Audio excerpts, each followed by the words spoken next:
प्रेक्षकांनो, आज खूप छान दाखवलंय टिपक्याची रांगोळी। अप्पू पहाटे पहाटे उठते आणि खडूस किती वाजले सांग ना। आता शशांक असतो खाली झोपलेला, ती उठून बघते तर हा पठ्ठ्या खाली। आता अप्पू त्याला उठवायचा प्रयत्न करते, पण त्याच्या कानामध्ये कापूस असतो आणि वरून मफलर लावलेला असतो, त्यामुळे त्याला ऐकू येत नसतं। शेवटी तो एक एक वस्तू काढून ठेवतो आणि मग अप्पू म्हणते, झालं का तुझं खडूस? काय चाललंय तुझं? इथे का झोपलायस तू? शशांक म्हणतो, अपूर्वा, रात्री 2-2:30 वाजेपर्यंत घोरत होतीस तू, मला झोप आली नाही ग तुझ्या घोरण्यामुळे। शेवटी ना मी कानात बोळे घातले, मफलर गुंडाळला, तेव्हा मला झोप लागली। अप्पू काही कबूल करत नसते की ती घोरतीये म्हणून। ती म्हणते, माझा विश्वासच नाहीये, तू खोटं बोलतोयस खडूस।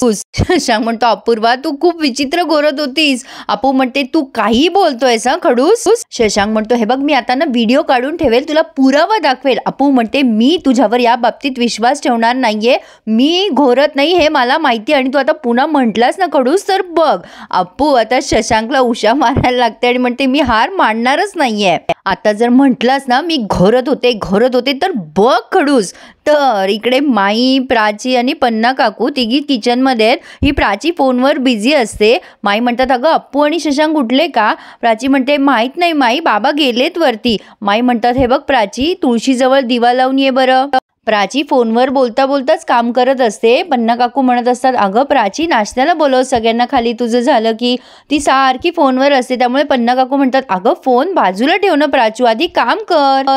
माई तिला खुणवत असतात पन्ना काकूला की जाऊ दे ना, करतीये ना दोन्ही कामं ती। प्राची म्हणत असते, आई जरा 2 मिनिटं थांब ग, मी महत्वाचं बोलतीये। पन्ना काकू शेवटी म्हणतात, अगं मी करते वाटलं तर ते काम, तू फोनवर बोलून घे प्राची। प्राची म्हणते, आई मी करते ग दोन्ही काम, थांब ग जरा। प्राची फोनवर बोलता बोलताच दिव्यामध्ये तेल ओतते आणि ती बरणी तशीच उघडी ठेवून तिथून निघून जाते। पन्ना काकू म्हणतात, बघितलं ना, आजकालची मुलं अजिबात ऐकत नाहीत। माई म्हणतात, जाऊ दे ग पन्ना, हे वयच असं असतं। पन्ना काकू म्हणतात, अहो माई, असे एका कानाला फोन, असं वाकड्या मानेने कुठे कामं करता येतात का? मी म्हणते, मान दुखत कशी नाही यांची? आता माई बघतात की प्राचीने ते बरणीचं झाकण उघडच ठेवलंय आणि म्हणतात, बघ कशी धांदरटे आपली प्राचू, आपण अप्पूला बोलत असतो पण आपली प्राची पण धांदरटच आहे हा। पन्ना, माझ्या प्राचीला सुद्धा शशांक सारखा समजूतदार आणि तिला समजून घेणारा नवरा मिळू देत फक्त। आणि पन्ना काकू खरंच त्या विचारामध्ये गुंगलीये की प्राचीचं कसं व्हाव। कुक्की गेलाय अप्पू आणि शशांकचे भांडणं सोडवायला। शशांक म्हणतो, हे बघ कुक्की, ही मला मारतीये, बाहेर सांगू नकोस, पण ही मारत होती मला। अप्पू म्हणते, हा खोटं बोलतोय, मी घोरत होते म्हणून। कुक्की म्हणतो, अरे काय चाललंय, तुम्ही आई बाबा होणार आहात ना, भांडू नका रे। अप्पू एवढ्या जोरात ओरडत असते, समोरचा माणूस खोटं बोलत असेल तर आपण शांतपणे ऐकून घ्यायचं का? शशांक म्हणतो, मला बोलू तर द्या। कुकी म्हणतो, अरे मला बोलू द्या, काय सकाळी सकाळी भांडताय, काय मुद्दा काय भांडायचा? शशांक म्हणतो, अरे ही रात्रभर मोठ्या मोठ्याने। अप्पू काही शशांकला बोलू देत नसते, ती म्हणते, खोटं खोटं, 1 नंबरचा खोटारडा आहे रे हा। अरे खडूस, तू बाबा होणार आहेस ना, आता होणाऱ्या बाळाला असं शिकवणार आहेस का? शेम ऑन यू खडूस। शशांक म्हणतो, अरे ही मला बोलूच देत नाहीये। अप्पू म्हणते, मला नाही ऐकायचं तुझं काही, मी चालले। कुकी म्हणतो, माझं तरी ऐका। अप्पू म्हणते, नाही, मला ना आता कोणाचं काहीच ऐकायचं नाहीये। अप्पू तिथून निघून जात असते तेव्हा कुकी जोरात ओरडतो, अरे बाबांनो, दुर्गा आत्या येतेय। आणि कुठे या दोघांचे भांडणं थांबतात। कुकी म्हणतो, अरे केव्हाच तेच सांगत होतो, दुर्गा आत्या येतेय, मला बोलूच देत नाहीये तुम्ही।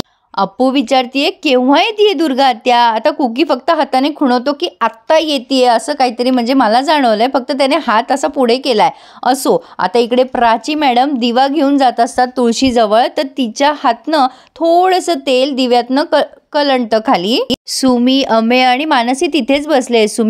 सुमी म्हणत असते, सगुणा पण येणार आहे का? त्यावर अमेय म्हणतो, माहित नाही ग, पण आत्या आजीची ट्रंक मात्र येणार आहे। सुमी म्हणते, तुम्हाला टेन्शन नाही आलंय का, आत्या आजी येणार आहे? मानसी म्हणते, टेन्शन काय, त्या तुमचे लाड करायला येणार आहेत त्या। सुमी म्हणते, नाही नाही, आत्या आजी मला आणि अप्पूला अजिबात सोडणार नाही। अरे अमेय दादा, ती खूप सूचना देईल, अशी बसू नको, तशी बसू नको, हे खाऊ नको, ते खाऊ नको, मला टेन्शनच आलंय रे। मानसी म्हणते, सुमे, उगा भुणभुण लावू नकोस अशी, अप्पू समोर अशी नकारार्थी बोलू नकोस। बिचारी सुमी जरा टेन्शनच आलंय तिला. पन्ना काकू आणि माई तिथे उभ्या आहेत. माई म्हणतात अरे कोण जाणार आहे दुर्गा आत्याला आणायला. आता पन्ना काकू म्हणते ह्यांना जमणार नाहीये बहुतेक, यांची मीटिंग आहे. त्यावर माई म्हणतात बरं आपण सुवाला आणि बिठू भाऊजीला पाठवू. तसंही सुवा होतीच त्यांच्या काळजीला, सुवाला माहिती आहे त्यांचं पथ्य पाणी काय आहे. आता पन्ना काकू म्हणतात बरं पण यांना नाश्त्याला वाढते मी सगळ्यांना. पन्ना काकू म्हणतात चला सगळेजण नाश्त्याला. अप्पू तिथे येते आणि म्हणते अरे वा दुर्गा आजी येणार आहे ना, मला आता खूप छान वाटतंय, मज्जा येणार आहे. सुमी म्हणते हा तुला मजा येणार आहे पण मला ओरडा खावा लागणार आहे. मानसी म्हणते बरं ते सगळं नंतर बघूयात, नाश्ता करून घेऊ पटकन. मानसी किचनमध्ये जाणार तेवढ्यात कुकी म्हणतो आपण ना इकडेच नाश्ता करूया बैठकीमध्ये. अपर्णा जा तू प्लेट्स घेऊन ये. अप्पू म्हणते अगं पन्ना काकू मी येते तुझ्या मदतीला. मानसी म्हणते थांब ग अप्पू मी जाते मदतीला. अप्पू म्हणते बरं मग मी तोपर्यंत दुर्गा आत्याला फोन करते. आता ह्या पन्ना काकू माई सगळेजण किचनमध्ये जाणार तेवढ्यात पन्ना काकूचं लक्ष जातं की खाली फरशीवर तेल सांडलंय. अप्पू तिच्या तंद्रीत असते, मोबाईलवर बघत असते ती दुर्गा आत्याचा नंबर. पण पन्ना काकू प्रसंगावधान साधतात आणि इतक्या पटकन पळत जातात त्या अप्पूकडे. अप्पू पुढे पुढे येत असते, तिचा पाय तेलावरनं घसरणार तेवढ्यात पन्ना काकू तिला सावरते आणि पकडते. आता हे सगळं त्यांनी बरं स्लो मोशनमध्ये दाखवलंय. शशांक पण एकदम पॅनिक होऊन जातो, काय झालं काय झालं. आता पन्ना काकू इतकी काळजीने म्हणते अप्पूला लागलं नाही ना अप्पू, नाही ना लागलं तुला. अप्पू म्हणते नाही ग पन्ना काकू थँक्यू हां तुम्हाला सावरलंस. शशांक ओरडतो अप्पूवर तुला बघून चालता येत नाही का अपूर्वा खाली. अप्पू म्हणते अरे चिडू नको खडूस, खाली बघ काहीतरी सांडलंय खाली, मला दिसलं नाही रे ते. शशांक आणि सगळेच जण बघायला लागतात अरे हे काय सांडलंय. मग पन्ना काकूच बघतात की खाली तेल सांडलेलं आहे. आणि आता तेवढ्यात प्राची येते तिकडनं. पन्ना काकू एवढ्या जोरात ओरडतात तिच्यावर प्राची तुला काही अक्कल आहे की नाही, तुला मी केव्हाचं म्हणत होते की फोनवर बोलू नकोस, फोन बाजूला ठेव आणि मग कामं कर, तुला काही कळतं की नाही. नाही तुला माझं ऐकायचंच नसतं ना. मगाशी तू फोनवर बोलण्याच्या नादात दिवा नेताना गेलीस, तो दिवा वाकडा झाला आणि किती मोठं तेल सांडलं इथे, कळतंय का तुला, दिसतं का. प्राची तुला लक्षात कसं येत नाही ग, 2-2 गरोदर मुली आहेत आपल्या घरात. अप्पू जर पडली असती आता तर आपल्याला केवढ्याला पडलं असतं, काही कळतंय का तुला हे प्राची.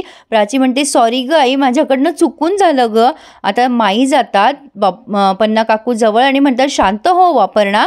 कुकी म्हणतो अगं तू प्राचीला ओरडती असते ही अप्पूसाठी. पन्ना काकू म्हणतात मी काही शत्रू नाही आहे अप्पूची, मला नाही पटत तिच्या गोष्टी, मी असते कधी कधी नाराज तिच्यावर, म्हणून मी अप्पूची किंवा तिच्या होणाऱ्या बाळाची काळजी घेणार नाही असं होत नाही. प्राची अप्पू जवळ जाते आणि म्हणते सॉरी ग अप्पू, अगं मी न फोनवर बोलण्याच्या नादात होते म्हणून माझ्याकडून तेल सांडलं, तू बरी आहेस ना अप्पू, तुला कुठे लागलं नाही ना. अप्पू म्हणते प्राचू अगं शांत हो, मला काहीही झालेलं नाहीये, खरं तर मीच तुला सॉरी म्हणायला हवं. अगं खरंच आत्या आजीच्या फोन करण्याच्या एक्साइटमेंटमध्ये मी न खाली न बघताच चालले आणि माझ्यामुळेच तुला ओरडा बसला ग प्राचू. प्राची म्हणते नाही ग ते महत्वाचं नाहीये, तुला काही लागलं नाही ना अप्पू. अप्पू म्हणते नाही ग प्राचू खरंच नाही लागलंय. प्राची म्हणते अगं अप्पू आई तुझ्यासाठी ओरडली ना, मला काहीच प्रॉब्लेम नाहीये. प्रेक्षकांनो आता आपल्याला कानेटकरांची पहिल्यासारखी युनिटी छान दिसतीये. पन्ना काकू म्हणतात मी नाश्त्याचं बघते चला सगळेजण. तेवढ्यात अप्पू पन्ना काकूला थांबवते आणि पटकन पन्ना काकूला मिठी मारते आणि सगळेच जण अप्पूकडे बघतच राहतात आणि एक वेगळंच समाधान प्रत्येकाच्या चेहऱ्यावर आहे की फायनली ह्या दोघींचे गैरसमज कमी झालेत. पन्ना काकू सुद्धा अप्पूच्या पाठीवरनं हात फिरवते आणि म्हणते पुरे आता चला, भूका नाही लागल्यात का तुम्हाला, आणि आतमध्ये सगळ्यांनी नाश्ता करायचा आहे. सगळेजण मग किचनमध्ये जात आहेत. कुकी आणि शशांकच बाहेर असतात. शशांक मनात विचार करतोय आज माझा वाढदिवस आहे, कोणाच्या लक्षात नाहीये वाटतं. असो गडबडीमध्ये विसरले असतील, पण आता नाश्त्याला बसल्यावर लक्षात येईल सगळ्यांच्या. कुकी बघतोय की हा खूपच सिरियस झालाय, तो म्हणतो काय रे काय झालं शशांक, चल ना नाश्त्याला. शशांक म्हणतो नाही तुम्ही जा, मी आत्ता ऑफिसमध्ये महत्त्वाचं जरा माझ्या फोन करून येतोय, तुम्ही जा. आता हे गेलेत सगळेजण किचनमध्ये नाश्त्याला. आता मुगाचा शिरा केलाय माईंनी. माई म्हणतात अप्पू आणि तू खाऊ शकता, पौष्टिक असतो. आता कुकी सहज म्हणतो शशांकचा वाढदिवस आहे का आज. आता सगळ्यांच्या लक्षात येतं अरे हो खरंच की. कुकी म्हणतो अरे खरंच शशांकचा वाढदिवस आहे आज, माईंच्या लक्षात असतं. मानसी म्हणते अच्छा म्हणून माईंनी शिरा केला तर. अरे पण सुमी म्हणते शशांक दादाने आठवण करून द्यावी ना. आम्ही म्हणतो अरे आपल्या लक्षात आहे की नाही हे चेक करायला विषय नसेल काढला त्याने. कुकी म्हणतो अमेय तरीच मी आता येताना तो जरा सिरियस होता हे तो चिडलाय बहुतेक आपल्यावर. अपू म्हणते हे जे काय झालं ना ते बेस्टच आहे, कोणी विषय काढलाच नाहीये ना तर आपण त्याला सांगूच नाही की आपल्या लक्षात आहे, आपण सरप्राईज देऊ ना त्याला. सुमी म्हणते काय सरप्राईज द्यायचं. अपू म्हणते अगं घरच्या घरी काहीतरी सरप्राईज देऊ, डेकोरेशन करूयात, केक वगैरे ऑर्डर करूयात. हे पण कोणीच विश करू नका हा त्याला. माई पण म्हणताय मीही विश करणार नाही. आता अपू म्हणते सुमे प्लीज त्याला दाखवूच नका आपल्या लक्षात आहे म्हणून. पन्ना काकू म्हणते पण मुगाचा शिरा बघितला की त्याच्या लक्षात येईल, माईंच्या लक्षात आहे म्हणून वाढदिवस. माई दरवर्षी त्याच्या वाढदिवसाला मुगाचा शिरा करतेच ना. तेवढ्यात शशांक आलाय, मग हे सगळे इकडे तिकडे बघून घेताय. अरे वा शिरा केलाय का. शशांक माईच्या जवळ जातो आणि म्हणतो अरे वा माई माझ्यासाठी शिरा केलास आज. माई म्हणतात अरे अप्पू आणि सुमीसाठी केलाय. हे ऐकून शशांकचा चेहरा उतरलाय. अप्पू म्हणते ए माई मला नाही ग आवडत मुगाचा शिरा, मला ना काहीतरी वेगळं खावंसं वाटतंय, पण मला पण सुमीसारखेच डोहाळे लागलेत. माई म्हणतात सुमीचा काय संबंध. आता हे सगळे माईला मुद्दाम म्हणतात अगं माई सुमीच म्हटली होती ना तुला मुगाचा शिरा कर म्हणून. अप्पूला विचारायचं ना तिला काय हवंय. आता हे उगाच डिस्कशन करताय शशांकला चुकवायला. शशांक म्हणतो हा शिरा सुमीसाठी केलाय. सगळे म्हणतात हो. अप्पू म्हणते मी नाही खाणार मुगाचा शिरा, मला ना तो अक्रोडचा शिरा आवडतो. अप्पू म्हणते हे बघ आज सुमीचे डोहाळे पुरू दे, उद्या तुझी आवडती डिश. अमेय म्हणतो आपण ना या दोघींसाठी वार वाटून देऊयात, म्हणजे सोमवार अप्पूचा, मंगळवार सुमीचा, बुधवार अप्पूचा, गुरुवार सुमीचा आणि रविवार आपल्या सगळ्यांचा. निखिल म्हणतो भारी आहे ही आयडिया, आपल्यालाही आपलं आवडतं खायला मिळेल यांच्या डोहाळ्याच्या निमित्ताने. आता शशांक तिथून निघून जात असतो. सुमी म्हणते दादा बैस ना मुगाचा शिरा खा की. शशांक मनात विचार करतोय कोणालाच माझा वाढदिवस लक्षात नाहीये. प्राची म्हणते अरे दादा नाश्ता कर ना आमच्या बरोबर. आता शशांक चिडतो आणि म्हणतो भूक नाहीये मला.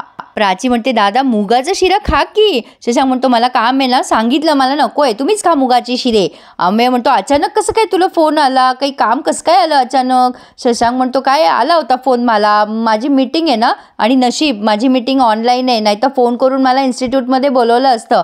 तेव्हा माई म्हणतात जा ना मग कामावर, सगळेच म्हणतायत जा कामावर, आता अप्पूची काळजी घ्यायला आम्ही सगळे आहोत की. अमेय म्हणतो आपण अप्पूला विचारूयात ना, शशांक इन्स्टिट्यूटला गेला तर तुला चालणार आहे का अप्पू. आता अप्पू काही उत्तर देणार तेवढ्यात त्यांनी हा रिव्ह्यू पूर्ण केलाय, छान दाखवलाय आज. आता पुढे आपण बघतोय की शशांकचं जंगी सेलिब्रेशन झालंय बर्थडेचं. कौशिकदा पण आलेत आणि केक वगैरे कट करण्यात येतोय आणि माईनी शशांकला ऑप्शन सुद्धा केलंय. पण प्रेक्षकांनो शशांकच्या वाढदिवसाच्या निमित्ताने कोणी आगंतुक पाहुणा येऊ नये म्हणजे झालं, पण दुर्गा आजी येणार आहे. बघूयात आता पुढचे सगळे रिव्ह्यूज, खूप इंटरेस्टिंग होणार आहे. कसा वाटला रिव्ह्यू मला नक्की कळवा. आणि प्रेक्षकांनो या यूट्यूब बाबाला काय प्रॉब्लेम आहे माहीत नाही, माझा व्हिडिओ तो सर्चमध्येच आणत नाहीये, त्यामुळे तुम्ही सबस्क्राईब केलं तर माझा व्हिडिओ तुम्हाला वरती दिसेल. So please subscribe, like and enjoy my reviews. आणि रिव्ह्यू कसा वाटला कमेंट करून सांगायला विसरू नका. धन्यवाद.